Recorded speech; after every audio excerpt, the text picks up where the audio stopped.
Jadi waktu saya dialog sama teman saya itu, teman saya tanya, Yesus itu berdoa kepada siapa gitu kan? Waduh, di situ saya menjelaskan tentang Trinitas dari Yesus itu sendiri yang agama Katolik dan Kristen percaya gitu ya, sebagai Allah Bapa, Putra, Roh Kudus. Saya bilang kayak gitu. Loh iya, tapi Yesus itu doanya ke siapa? Kayak logikanya itu berdoa ke siapa gitu. Saya mulai ngerasa nggak nyamannya di situ, jadi saya searching lebih banyak lagi tentang perbandingan. Saya sampai cari itu. Asyhadu Allah ilaha illallah.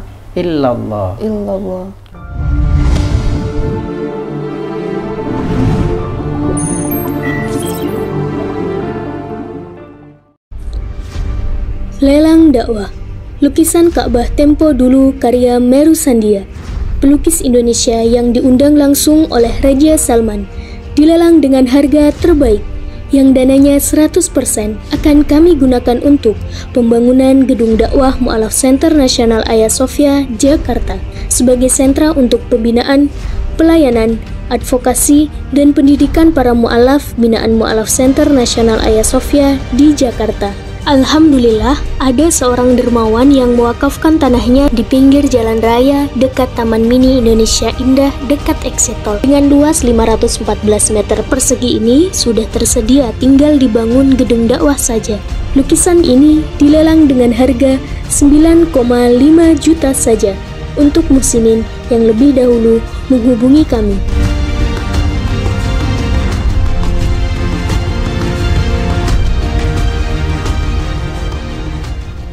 Bismillahirrahmanirrahim. Assalamualaikum warahmatullahi wabarakatuh. Muslimin muslimat pecinta kristologi, alhamdulillah wasyukrulillah wassalatu wassalamu ala rasulillah sayyidina Muhammadin wa ala alihi wa sahbihi wa mawalah. Alhamdulillah, pada sore hari ini ada seorang yang akan menyatakan masuk Islam. Mbak siapa namanya, Mbak? Vira. Mbak Vira, panggilannya Vira ya. Vira. Kemudian yang di sebelah kiri saya ini adalah Mas Jo, yang kemarin tanggal berapa, Mas? Syahadat kemarin? Bulan lalu ya? Iya. Ini Mas Jo sudah syahadat bulan lalu. Hari ini Mbak Vira. Nah, mungkin untuk perkenalan Mbak Vira ya, ini gimana ceritanya? Ibunya seorang muslimah, tapi dulu Mbak Vira sempat berpindah ke Katolik. Silakan cerita Mbak Vira. Jadi papa mama saya beda agama. Oh, kalau papa agamanya? Buddha. Oh, papa Buddha. Ya. Baik. Papa Buddha, terus mama Muslim, terus kecilnya Muslim, terus setelah itu kan pindah ke Surabaya. Surabayanya di lingkungan yang Katolik. Terus baru dari sekolah SD sampai di SMA yang ikut aja kemanapun, it's okay buat saya. Terus akhirnya kuliah saya ke Jogja, pindah. Lingkungan teman-teman saya Katolik, di situ saya belajar tentang Katolik, lalu saya memutuskan untuk menjadi Katolik. Lalu pada tahun 2023 ini, 2022 sebenarnya, 2022 akhir saya kerja di Surabaya, lalu teman-teman saya, satu rekan saya itu Muslim, kami sering dialog agama gitu, baik dialog tentang agama saya dan agama teman saya itu. Lalu saya semakin tertarik untuk mengetahui tentang Islam itu apa, karena di mindset saya sebelumnya saya melihat bahwa Islam itu ya orangnya itu menyebalkan sekali gitu, kayak orangnya gimana? Menyebalkan sekali. Menyebalkan sekali. Baik. Ya karena kan saya banyak melihat orang Islam yang tidak baik di lingkungan yang saya lihat. Ya saya melihat banyak teman-teman yang menyebalkan itu ya? Iya, teman-teman kayak mereka pandai dalam berucap agama, tapi kelakuannya kok seperti ini. Saya kan tidak membaca Al-Quran mereka waktu itu ya, saya hanya melihat dari perilakunya mereka itu kayak gimana. Baik. Oke, jadi awal masuk Katolik itu dulu di Jogja. Di Jogja.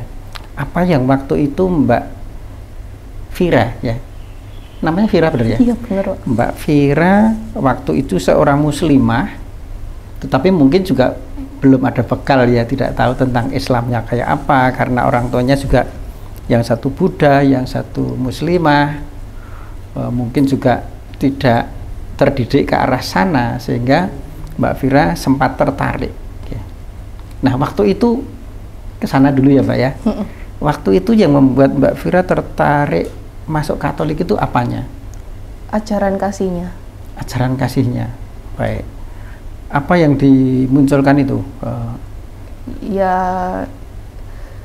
saya melihat orangnya ya Pak ya, karena saya bergaul dengan orang-orang yang di lingkungan Katolik. Sama seperti sebelumnya saya bergaul dengan lingkungan Muslim, tapi saya tidak melihat yang baik-baik ya. Terus di Muslim itu iya, ya. Lalu saya, berarti saya melihat bahwa Katolik, Kristen, it's good gitu. Jadi, Oke.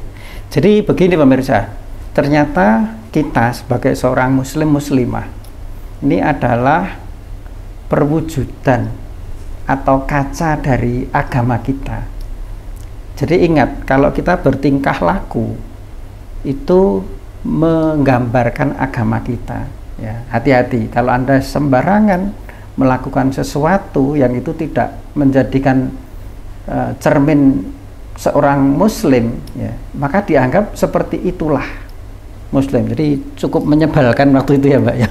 Jadi orang Islam kok menyebalkan gitu ya, sehingga akhirnya dari yang menyebalkan itu tertarik ke Katolik. Kemudian waktu itu sempat dibaptis Mbak? Iya, sudah dibaptis. Sempat dibawa surat baptisnya sekarang ini? Belum Pak, saya belum ambil waktu itu. Belum ambil. Tahun berapa dibaptis kemarin? 2019 akhir. 2019. Bulan Maret. 2019 Maret. Oke, sempat belajar apa di Katolik Mbak di sana itu?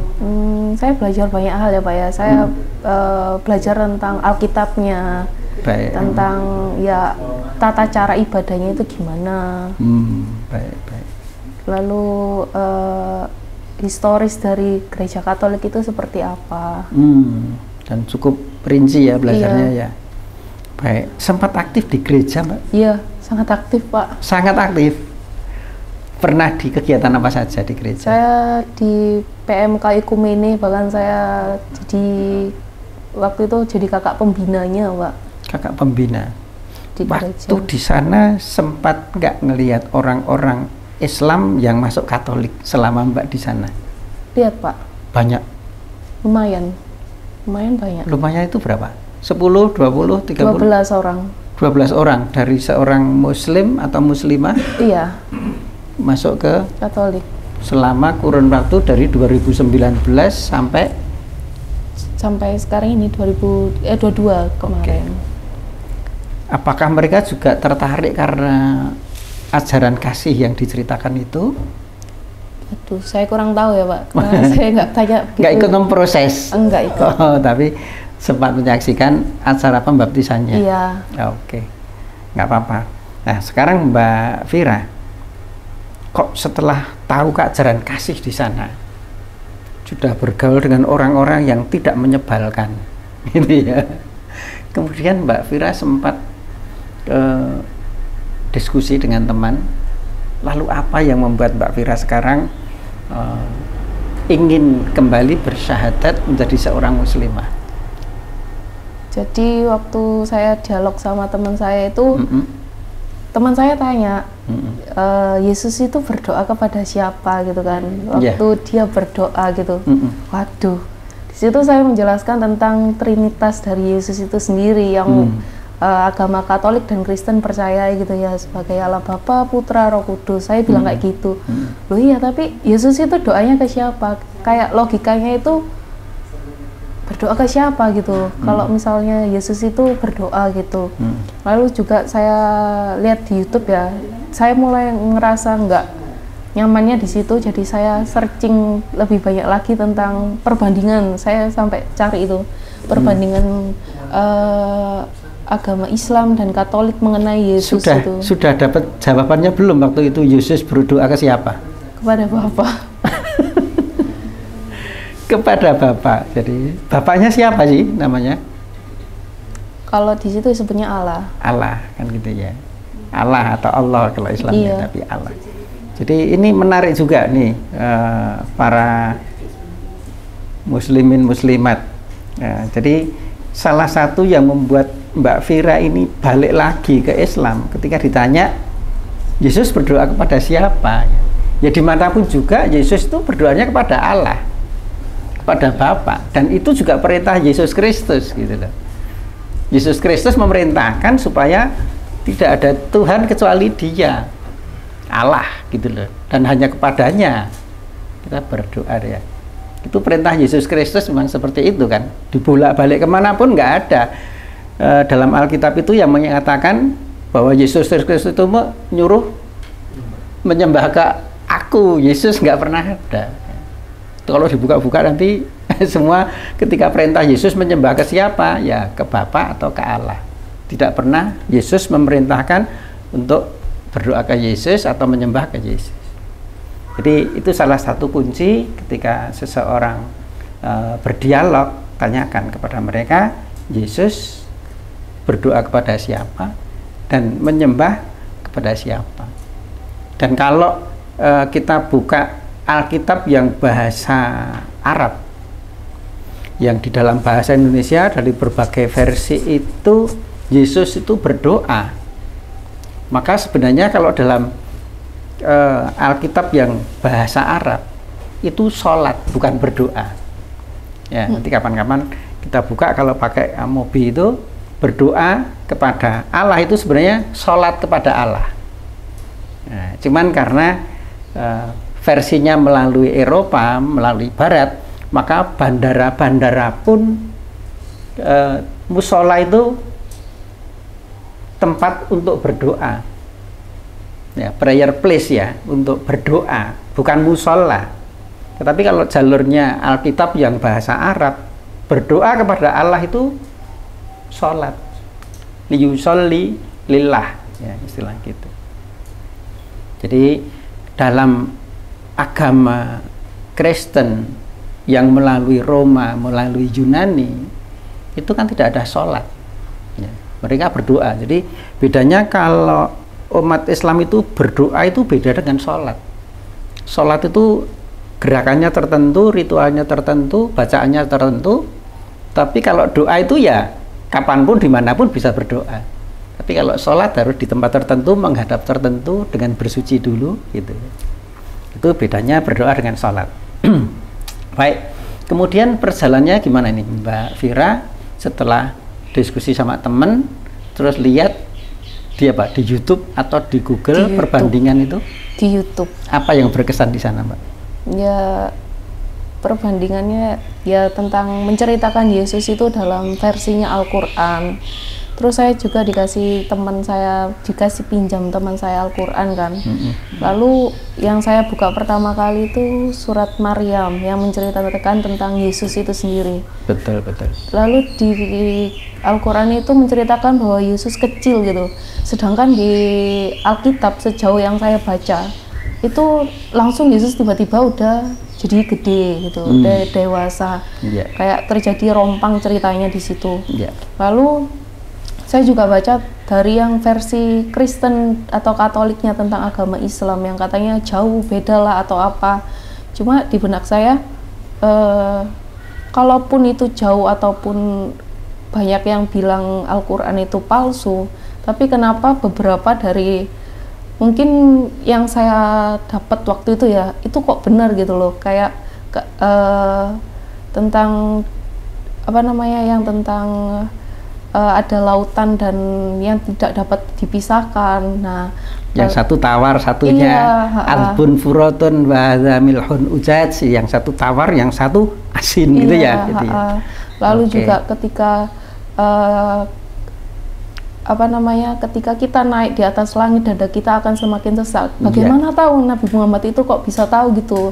Apakah itu sebuah kebohongan, padahal pada zaman itu di logika saya ya nggak ada teknologi dan ilmu yang secanggih itu gitu. Jadi ya saya semakin mantap untuk itu ayatnya ka'an nama yas'adu fis sama, seakan-akan sesek dadanya, seakan-akan dia naik ke langit ya gitu kan. Jadi waktu itu belum ada teknologi, mestinya kalau belum ada pengetahuan sejauh itu, mestinya makin ke atas kan udara itu makin banyak. Jadi mestinya ke sana itu makin lapang mestinya. Tetapi kok ayat Al-Qur'an ini sudah mengatakan 14 abad yang lalu, dadamu akan terasa sesak ka'an nama yas'adu fis sama, seakan-akan kalian itu naik ke langit. Nah, di abad ke-19 atau 20 baru terbuka bahwa makin ke atas itu memang udara makin tipis. Jadi kalau itu bukan firman Allah, firman yang menciptakan alam semesta, pasti salah gitu ya. Ternyata benar gitu ya. Baik, apalagi Mbak Fira? Lalu saya semakin tertarik untuk belajar tentang Muslim. Seperjalanan ini setelah saya mengetahui arti dari kata sholat yang diucapkan sholat itu sendiri. Karena kan saya tidak tahu bahasa Arabnya itu apa. Kalau misalnya bahasa Indonesia, oke, saya paham gitu. Tapi kan yang diucapkan adalah bahasa Arab. Lalu di situ kayak wow sekali gitu. Ternyata dari isi baik sholat ataupun Al-Quran itu ternyata sangat indah sekali gitu, menyembah Allah gitu. Betul sekali. Berarti sudah belajar bacaan Al-Quran? Sholat doang, Pak. Itu luar biasa, tahu artinya gitu ya. Iya. Artinya. Kemudian ada lagi yang mau disampaikan di itu, apalagi yang menarik sehingga akhirnya memutuskan untuk menghubungi Ayah Sofia untuk bersyahadat. Nah, ini perkenalkan dulu nih. Ini juga seorang mu'alaf. Seorang mu'alaf sudah 7 tahun tapi belum sempat belajar banyak. Tapi sekarang sudah mulai belajar banyak. Ya, ini 7 tahun yang lalu. Kalau ini bulan lalu. Ini bulan lalu Mas. Apa bulan ini ya? Mas Yohanes ini syahadat dan sekarang hari ini mau setoran bacaan sholat. Ya, karena di Ayah Sofia saya bikinkan playlist untuk membaca bacaan sholat itu, menghafalkan dan tahu artinya. Sempat dilihat ya, Mas-mas? Sempat ya. Nanti setelah acara ini nanti akan setoran bacaan sholat. Baik, kemudian bagaimana Mbak Fira ini menghubungi Ayah Sofia itu? Dapat di YouTube, dapat di Google, atau ada teman yang rekomendasikan? Dari teman. Temannya nggak ikut ini? Nggak ikut, Pak, karena rumahnya jauh sekali di Gresik. Oh, rumahnya di Gresik.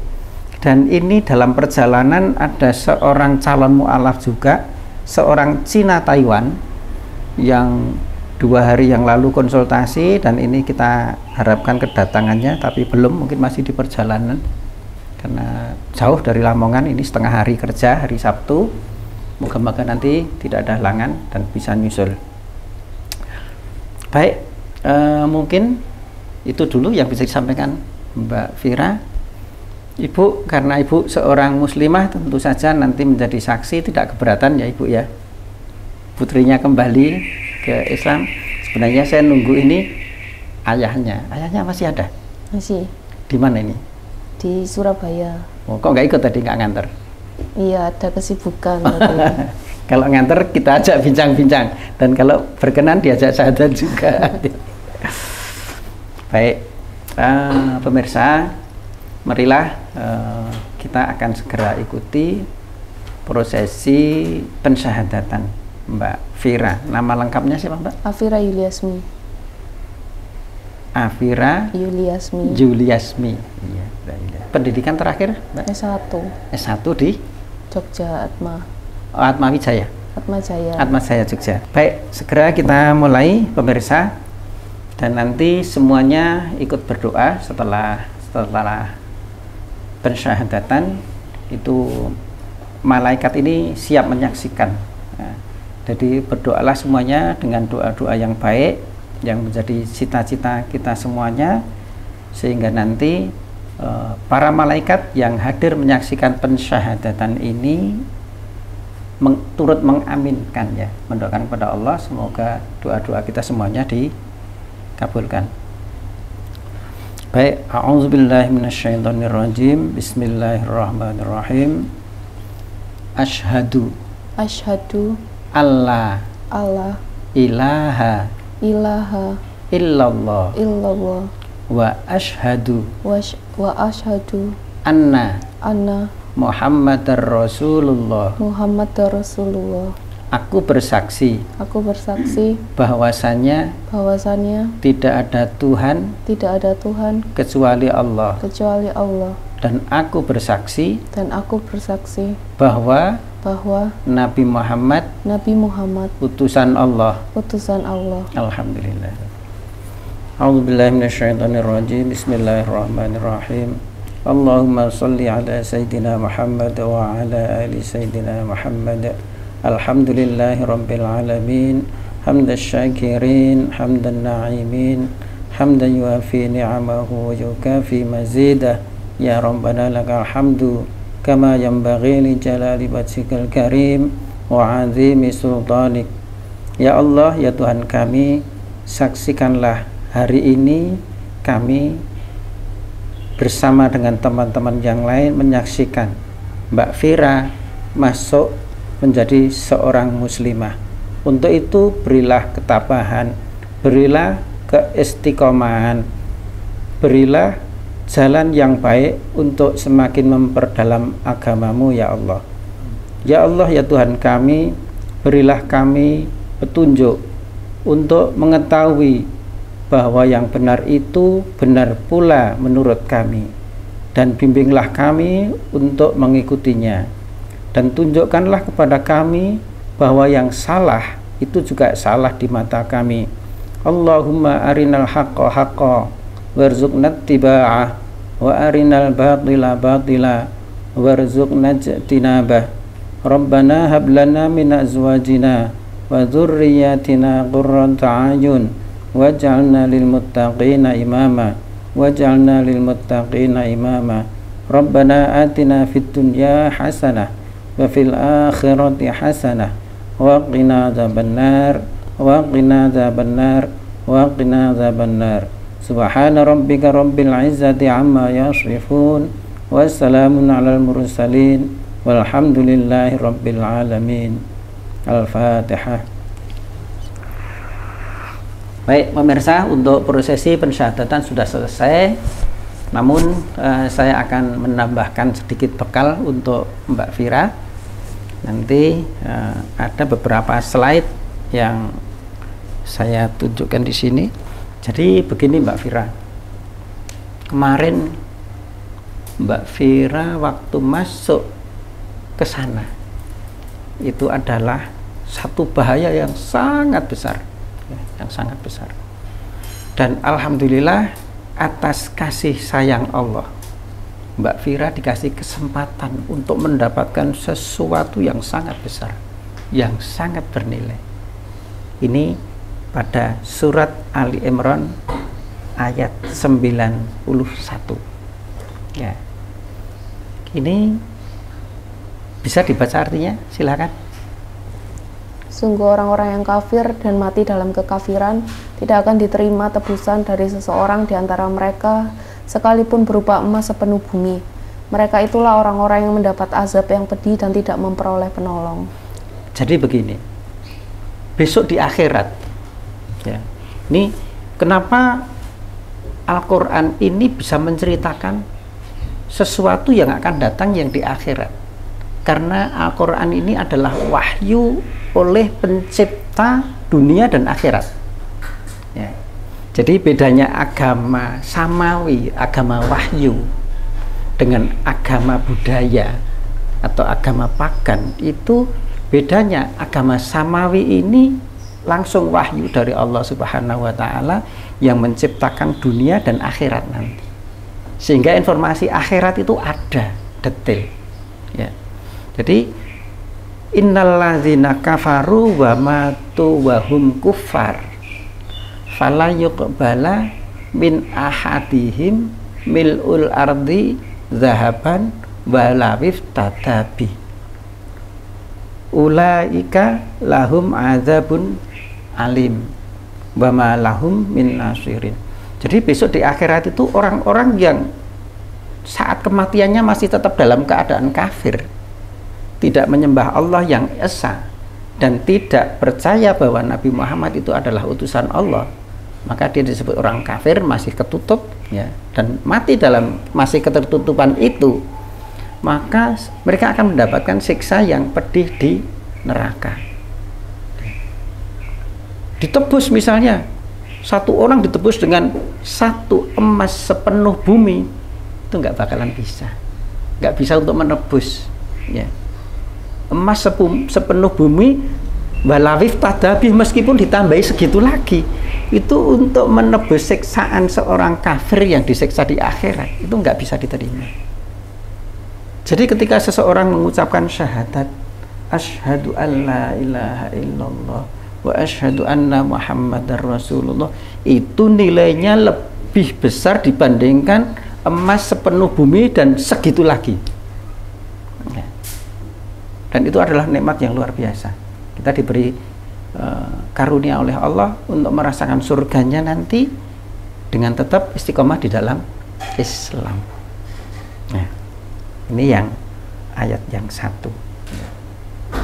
Kemudian saya tunjukkan, nah ini lagi, silakan dibaca Mbak Fira.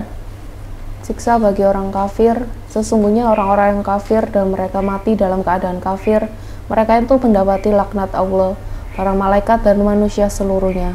Mereka kekal di dalam laknat itu, tidak akan diringankan siksa dari mereka, dan tidak pula mereka diberi tangguh. Ya, ini terjemahannya. Ya, firman yang asli bunyinya kurang lebih begini. A'udzubillahi minasyaitonirrajim. Bismillahirrahmanirrahim. Innal ladzina kafaru wa matu wa hum kufar ya, ulaika alaihim laknatullahi wal malaikati wan nasi ajma'in khalidina fiha la yukhaffafu anhumul azab walahum yunzarun. Jadi sesungguhnya orang-orang yang kafir seperti tadi dan mati masih dalam kekafirannya, ini dimasukkan ke dalam neraka kan tadi ya. Nah, masuk ke dalam neraka, mereka dapat laknat oleh Allah. Allah melaknat mereka. Juga siapa lagi? Para malaikat pun melaknat mereka. Jadi setiap kali ada yang ke situ dilaknat. Termasuk wan nasi azmain, dan manusia-manusia yang dimasukkan ke dalam neraka itu pun juga melaknat mereka yang lebih dulu masuk. Jadi dicaci maki, dilaknat. Jadi laknatullah bal malaikati wan nasi ajmain. Jadi mengerikan sekali, orang yang belum tertolong masih dalam kekafiran. Saat ini adalah upaya kita untuk menyelamatkan. Kalau kenal-kenal, ayolah. Kenapa kalau Islam itu membutuhkan orang-orang itu? Enggak.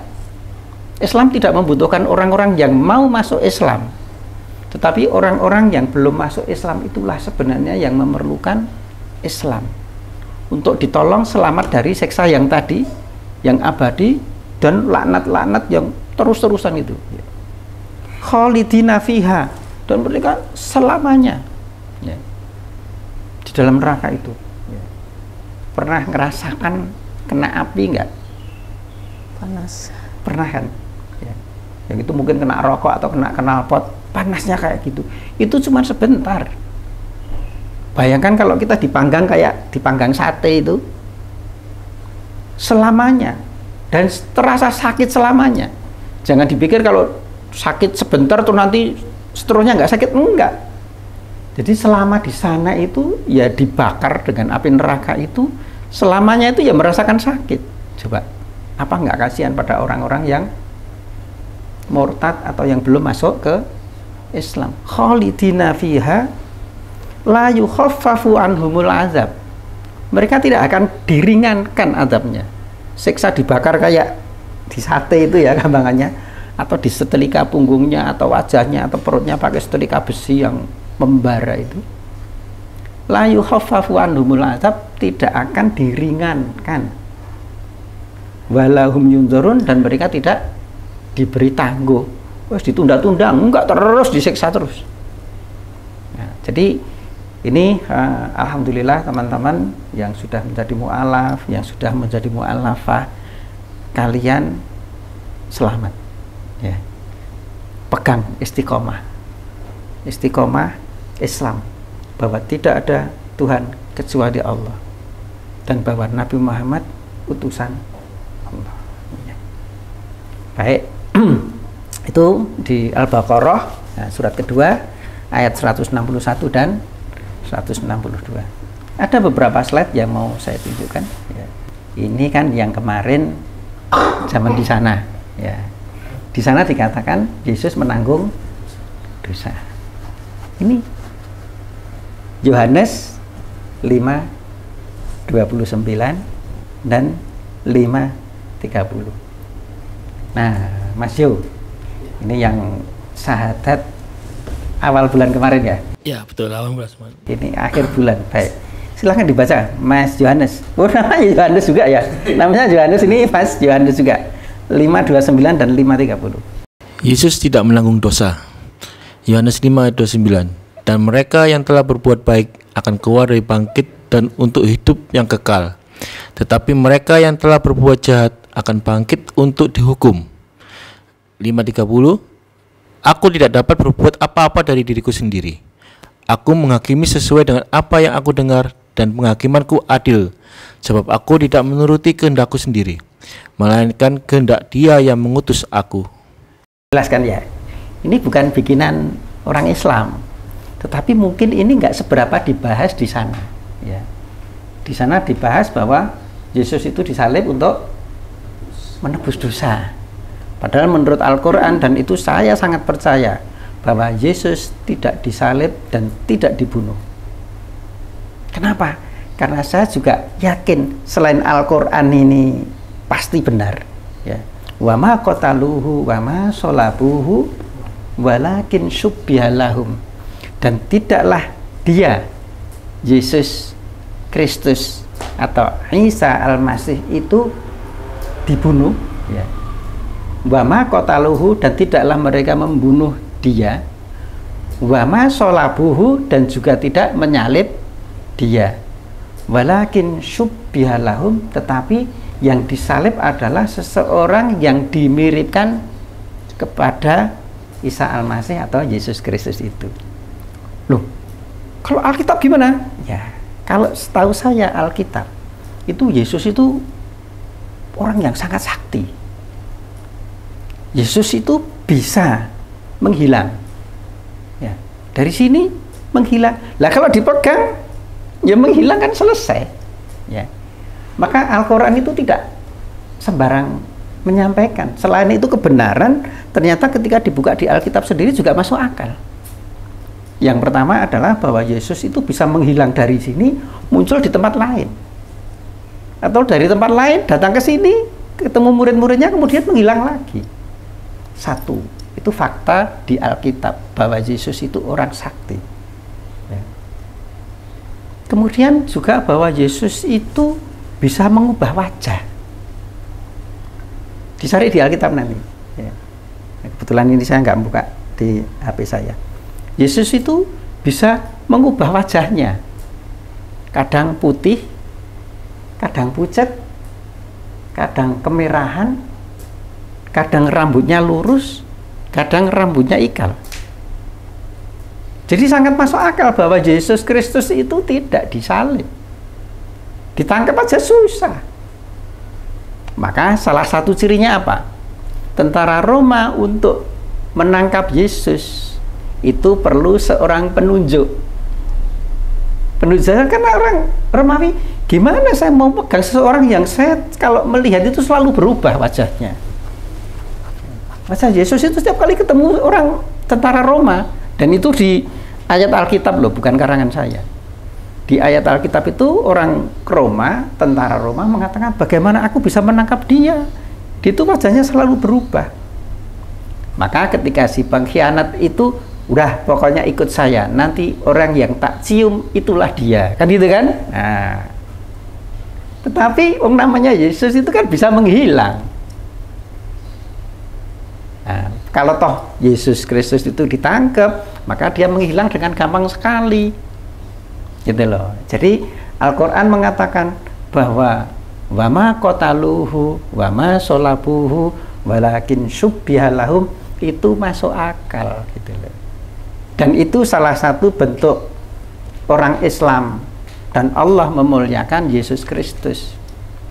Yesus Kristus itu manusia terpilih, seorang nabi ulul azmi dari sekian ribu utusan. Itu ada 25 yang perlu kita ketahui. Dari 25 itu ada 5 ini istimewa ulul azmi. Salah satunya adalah Yesus Kristus atau Isa Al-Masih. Ya, jadi ini orang-orang terhormat, pilihan sedunia. Maka salah satu bentuk Allah memuliakan Yesus Kristus itu, Yesus Kristus tidak bisa ditangkap, tidak bisa disalib, dan tidak bisa dibunuh. Nah, orang-orang sana mengatakan itu dibunuh, disalib, kemudian disalib dengan telanjang yang sangat memalukan. Itu salah satu bentuk yang kita nggak suka. Ya. Masa orang mulia kok ditelanjangin kayak gitu ya. Tapi ya terserah mereka. Nah, orang-orang seperti itu mari kita selamatkan. Kasihan karena siksaannya seperti yang ayat Al-Quran tadi. Nah, ini juga di Yohanes 5:29. Ini siapa yang berkata ini? Yesus Kristus kan? Menurut Alkitab kan itu Yesus Kristus kan? Dan mereka yang telah berbuat baik akan keluar dan bangkit untuk hidup yang kekal. Ini maksudnya mungkin di surga ya. Tetapi mereka yang telah berbuat jahat akan bangkit untuk dihukum. Jadi tetap yang berdosa itu tetap dihukum. Dosanya tidak ditanggung oleh Yesus Kristus menurut ayat ini ya. Ayat satunya lagi, aku tidak dapat berbuat apa-apa dari diriku sendiri. Loh, ini yang ngomong Yesus sendiri kok. Aku tidak dapat berbuat apa-apa dari diriku sendiri. Ini kunya besar kan? Nah, ini menunjukkan bahwa yang berkata Yesus Kristus nggak bisa apa-apa. Lah, kesaktian yang tadi saya ceritakan di mana? Aku menghakimi sesuai dengan apa yang aku dengar, sebab aku tidak menuruti kehendak aku sendiri, melainkan kehendak Dia yang mengutus aku. Dia itu ya Bapa Allah gitu. Nah, ini salah satu bukti bahwa Yesus tidak menanggung dosa. Masing-masing tanggung sendiri gitu ya. Baik. Ada lagi satu ini, kita bukakan ya.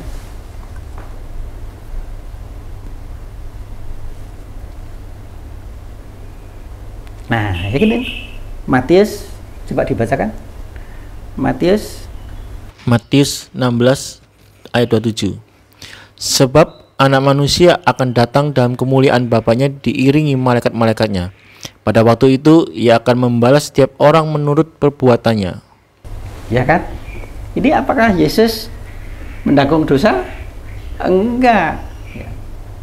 Besok setiap nabi itu punya kewenangan untuk menjadi pemimpin umatnya di akhirat itu. Ya, jadi, nah, Allah akan hadir dengan malaikat-malaikatnya, nabi-nabi di depan umatnya. Ya. Apa ini? Pada waktu itu ia akan membalas setiap orang menurut perbuatannya. Jadi tidak dosanya orang ditanggung Yesus, enggak juga sih. Ya. Jadi sebenarnya ini yang harusnya diketahui, bahwa tiap seseorang itu menanggung sendiri. Dan itu sejak dulu, sejak zaman nabi-nabi dulu, wala taziru waziratun wizra ukhra. Dan tidaklah seseorang itu menanggung beban dari orang lain. Wala taziru waziratun, tidaklah seorang yang memikul itu waziratun wizra ukhra, menanggung beban atau dosanya orang lain. Ya. Jadi kalau insya Allah kalau ini memang betul-betul masih dari Nabi Isa alaihissalam, ya seperti ini. Ya. Jadi alhamdulillah Mbak Fira sudah kembali, sudah tahu. Nanti kalau belajar kita akan pandu bagaimana sholat, bagaimana mengetahui tentang Islam. Dan di Hagia Sophia ini semuanya gratis ya. Kemarin yang dari Taiwan itu mau syahadat di sini tanya bayar berapa, orang Cina Taiwan ya. Tapi ini di perjalanan Pak, belum datang. Nah, berapa bayarnya? Gratis ya. Bahkan di sini nanti dikasih tuntunan sholat, buku-buku tuntunan sholat ya. Ada playlist bacaan-bacaan yang bisa dihafalkan, bisa dipelajari sendiri di YouTube. Kemudian nanti seminggu 2 minggu datang ke sini setoran untuk belajar sholatnya, supaya sholatnya bagus seperti sholatnya para sahabat ya, sebagaimana yang dituntunkan oleh Kanjeng Nabi Muhammad Sallallahu Alaihi Wasallam. Jadi Mbak Fira, Mas Jo, ini kemudian Mas apa? Mas Indro, ini semuanya mu'alaf. Saya beritahu di Islam ini ya, luar biasanya cara berwudu, cara bersuci. Kita melakukan bersuci itu sama dengan yang diajarkan oleh Nabi Muhammad Sallallahu Alaihi Wasallam yang menerima wahyu itu sendiri. Sama, para sahabat juga seperti itu. Para tabiin terus itu sama di seluruh dunia. Ya. Bahasanya ya bahasa sebagaimana wahyu itu turun. Nah, ini satu-satunya agama di dunia yang ada di sini.